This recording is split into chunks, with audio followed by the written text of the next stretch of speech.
Hi guys, it's me Yoshi. So today I'm gonna be reacting to 12 things not to do in Japan. From my perspective, I want to find out if this is bullshit or not. So let's get into it.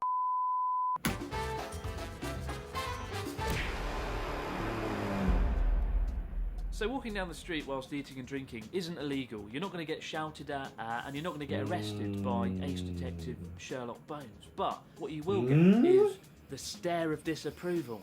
A lot of people don't know this one until you get here and never see anyone doing it. What you'll find is if someone wants to eat or drink something quickly outside, they'll buy at the convenience store and then eat it or drink it out the front. Same with vending machines. If they buy something from the vending machine, they'll drink it there and then next to the vending machine. The main reason is people are very conscious about keeping the streets clean here, and you don't want to ruin someone else's day by having them walk through your spilt coffee. That said, all you need to do to avoid the stare of disapproval is just stop and eat and drink whatever it is there and then. Maybe it's on a bench, maybe you're just standing at the side of the road, whatever. Just don't walk whilst eating and drinking and you'll be alright.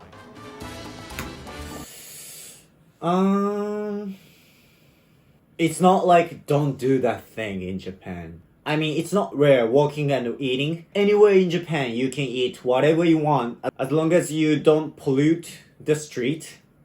And I studied in the US for a year, but I didn't see any difference between US and Japan. And you know, as you can see in the anime, a girl has bread on her mouth and running. So as you can see from that, it's not rare thing in Japan. It's quite common, I think. Okay.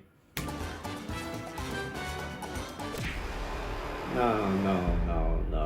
Three things to point out here. Number one, never put Yeah, your don't do chopsticks that. upright into the rice, as this is part of a ritual conducted at funerals when offering rice to the spirits of the deceased. Similarly, number two, never pass things from chopstick to chopstick, because again, this is done during funerals to pass the bones of cremated relatives. So that kind of imagery doesn't go down well over dinner, as you'd expect. Probably best not to conjure up imagery surrounding death before you've even had your lunch. Oh, and thirdly, don't do the rubbing of the chopsticks. You know when you open wooden chopsticks, you like to do that to get rid of the splinters, and just because it's fun. Everyone loves doing that, right? But don't do it in Japan because it's seen as rude to the owner, because you're basically saying, oh, your chopsticks are probably cheap, which, let's face it, they probably are. But in fact, they usually definitely are.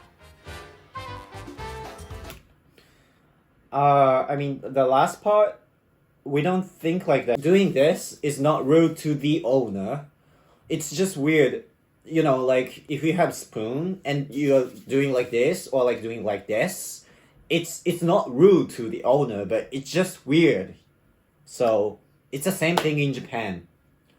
Right.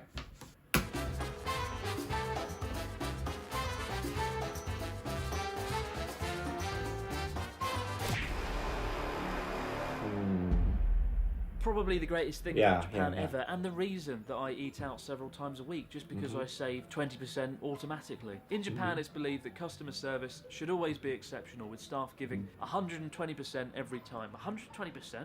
110%, 120% would be ridiculous. But it's not necessarily rude to tip someone, it just creates this awkward situation where the worker, the staff, would feel like you're assessing their performance and they could potentially lose face. So you might think you're being nice by giving someone a tip, but you're not. You're just creating an uncomfortable situation for the worker, and they'll probably just reject your tip outright. So don't be tempted to do it.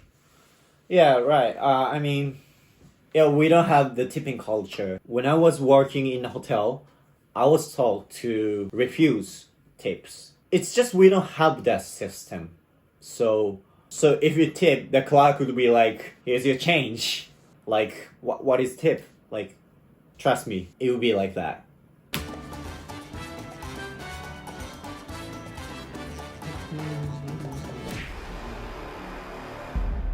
There's a real emphasis on being mindful Don't do when that. you're using public transport in Japan. That's often completely absent in many countries. Numerous of the times that I've been riding a train in the UK and someone nearby has been screaming at their partner down the phone, and I felt like I was part of the argument, like some kind of unpleasant 4D experience. But given Japan's density, it's especially important to be mindful when you're stuffed in a train alongside fellow commuters, many of whom are sleeping as well. With that in mind, don't ever talk on your phone on the train. That's a massive, no thing to do here. And even talking loudly is looked down upon. If you're on a local train or a subway train and you get a phone call, just ignore it until you get off. And if you're on a bullet train, you can go to the little compartment in between the carriages and take your call there. Actually, he's right. Never pick up the phone in the train. But the funny thing is, in the South Korea, the country next to Japan, a lot of people are on the phone on the train. So it's different.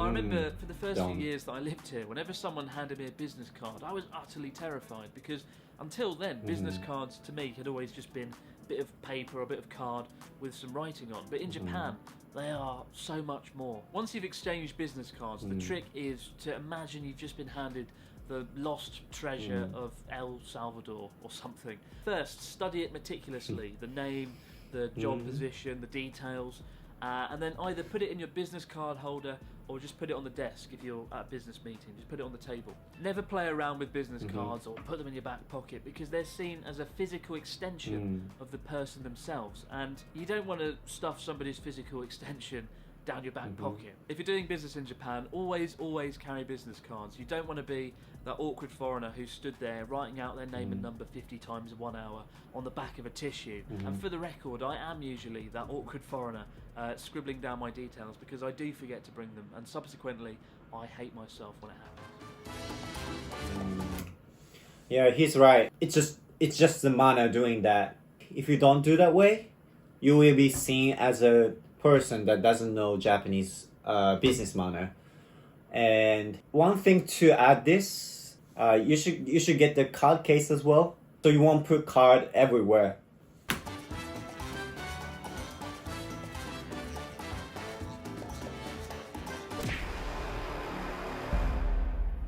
If you've got a runny nose, standard procedure here is just to keep sniffing, or just to find a toilet or a broom cupboard to hide in. Blowing noses in public is pretty rare. Interestingly though, handkerchiefs are pretty popular here, not in the way you would think though. People use them to wipe sweat off in the hot summer weather, or even more commonly to dry their hands in public toilets. Because surprisingly, many public toilets in Japan don't have any hand drying facilities, despite having space-age toilets that reside in the same room. It's quite a weird contrast that I don't quite understand. Right. I mean, in this situation, people don't do that in the train, but especially in Japan, we care about the loud noise of sneezing, I guess.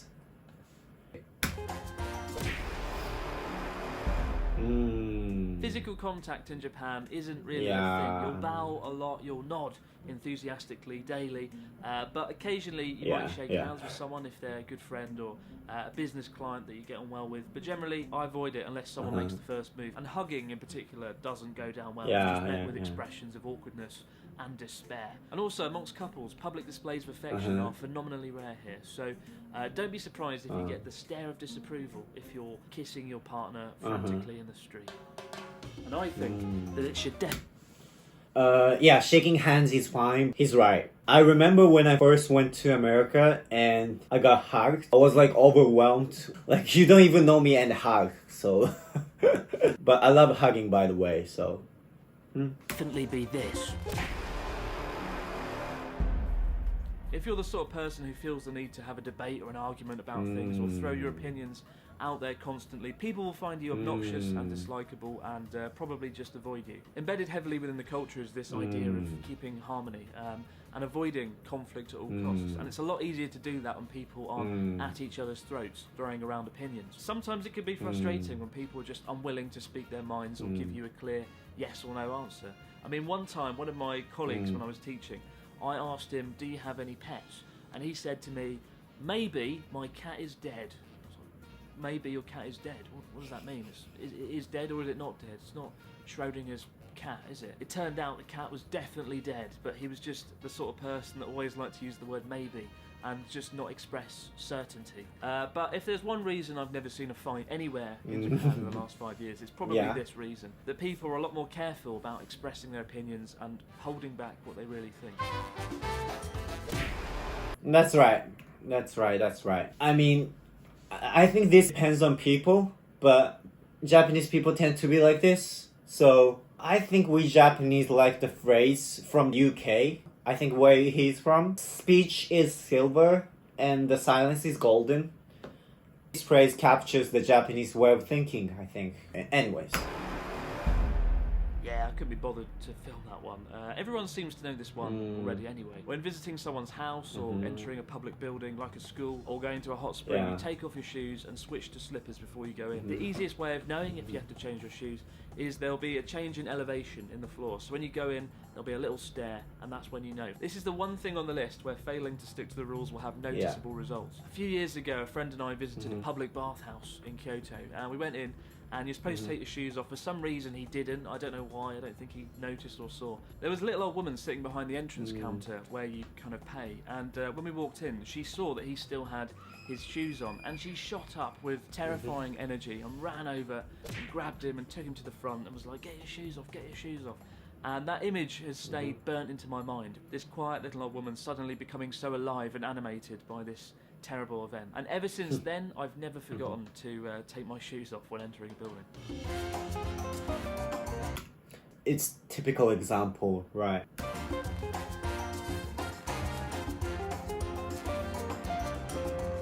There's nothing to say.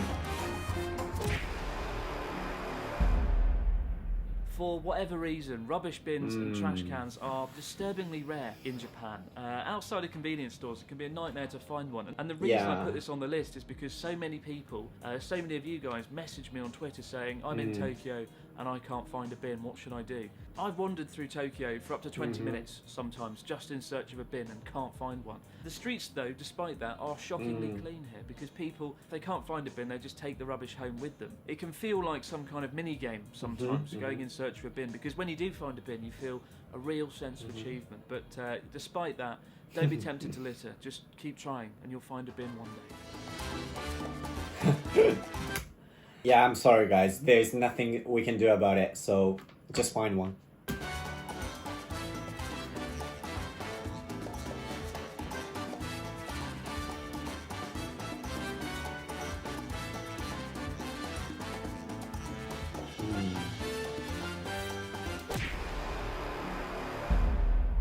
Seems like a fairly obvious addition to the list, and yet in the UK we just cross the street whenever the hell we want, whenever there's an opening in traffic, as opposed to waiting for the green light, same as many countries. In Japan, however, people do not cross the road on a red light. It's incredibly rare, and it's one of the greatest ways of seeing this sense of order and obedience to the law that exists in Japan. If you stand at a roadside in Japan and there's no cars coming, you can't see any cars whatsoever, people still will not cross the road until it goes green. Over the years, of the many friends I've had come to visit me here, this is the thing that shocks them the most. The idea of not crossing the street when there's no visible cars there. The idea of abiding by a rule that doesn't seem necessary. And yet for me personally, the main reason I abide by it is after a few years of being here, you don't want to stand out. You don't want to be this stereotypical rule-breaking foreigner. And as well as that, you don't want to run the risk of getting caught out by the police. So those are two things worth taking into consideration before you dash across the seemingly empty road. And the last one, don't worry about not knowing anything about Japanese etiquette when you come to Japan. Yeah, there's no one crossing the street while it's red. But for that reason, there are a lot of people running before it goes red. So that's so dangerous because the car turns into left, the people are running, and it crashes. So I think that's a problem in Japan. People are in hurry, but it's the same in every country, right? So, okay. Etiquette when you come to Japan. As I said earlier in this video, there aren't going to be any real consequences to not following any of these things, apart from maybe the footwear one. That's quite scary. You don't want to get dragged off by an old woman. The reason I say don't worry too much is because I find a lot of people come here and they're very nervous and very anxious about following the etiquette they don't really comprehend. And that includes even me. When I came here, I didn't know anything. And I was constantly anxious and nervous that I was making mistakes. But really, as a foreigner in Japan, you get a kind of a free pass to make mistakes. People are understanding and they're kind and they will let you off. So don't become too nervous about following all the rules. Do your best, but don't become a nervous wreck. So those are my 12 things not to do in Japan. But what have I missed out? Let us know in the comment section below. I've probably missed out. Don't ever be late. Yeah. And don't enter a bath or a hot spring without having a shower first. Yeah, Those are right. probably the other 2 key ones I've missed out. And now they're on the list. Right. So this is actually 14 things not to do in Japan. So bonus stuff there. It's Christmas, so you get extra content. Thank you. Happy Christmas. What? So is this Christmas? Very happy you don't. You and never did one. What of the area? What is that? Most of this content makes sense, but I think sometimes he cares too much. Like he said in the last part of video, don't worry about not knowing Japanese etiquette. Most Japanese are so kind, so don't worry. Japanese people tend to watch you, but it's not like you're doing anything wrong. It's just we have the curiosity, cause you guys are rare and few still in Japan. It's like in the gym, you see the big guy and the big guy is doing nothing wrong, but we are just curious how he got big, right? So it's same as that. So don't worry to come to Japan. We can't give you a hug in front of a lot of people, but we can do shake hands. So don't worry that much. Okay, so that's it for today. Thank you guys watching this video. I hope you enjoyed it. Make sure you subscribe, hit the like button. Also comments below, what should I be reacting next? Okay, see you guys next time.